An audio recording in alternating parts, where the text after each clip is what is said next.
on in. All right. This is Jax-Prince, who is making my job so difficult right now. I'm not trying to be awkward, I'm just staring at you. I'm trying so hard.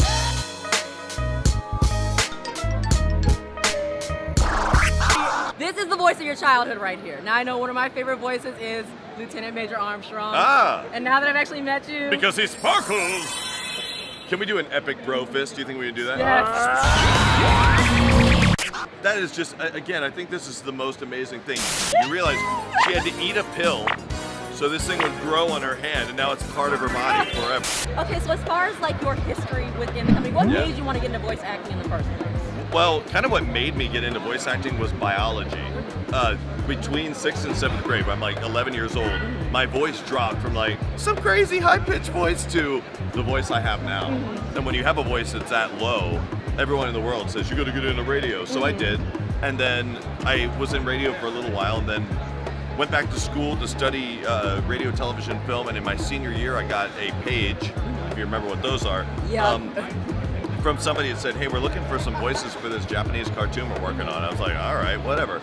There was no internet, I had no idea what it was, and then I ended up getting the job, and boom, here I am today, 20 years later. So what would you say is the most rewarding thing about what it is that you do? The most rewarding thing, honestly, is literally getting to come here and meet people because before when we were starting it, we were working kind of in a vacuum. We screamed our asses off, and no one ever knew, like, I never met anybody who was even into the show, really, because everyone was 6 and 7 years old. When I'd go to some Comic Cons, but they were always with their parents, and it was a different thing for them. It was like make-believe for them, but when I meet people now, they're all adults, and I can have a conversation with them, and now, more and more, I get recognized out in public, which is super bizarre. Like, it's really, really bizarre, and it's so rewarding, though, to actually be able to work in an industry where I can, especially with Funimation's like simuldubs, where I can work on a show and a week later I can talk to people about how they liked it. It's pretty special. See, thank you so much. I mean, you've inspired so many people like across the globe, and there are just so many fans. Like I said, you're the voice of our childhood, and it is incredible. So, thank you so much for your time. I have one more request for you. Of course. If you could do Kurobata and say hi, Roka. Oh. Hey Roka, how you doing?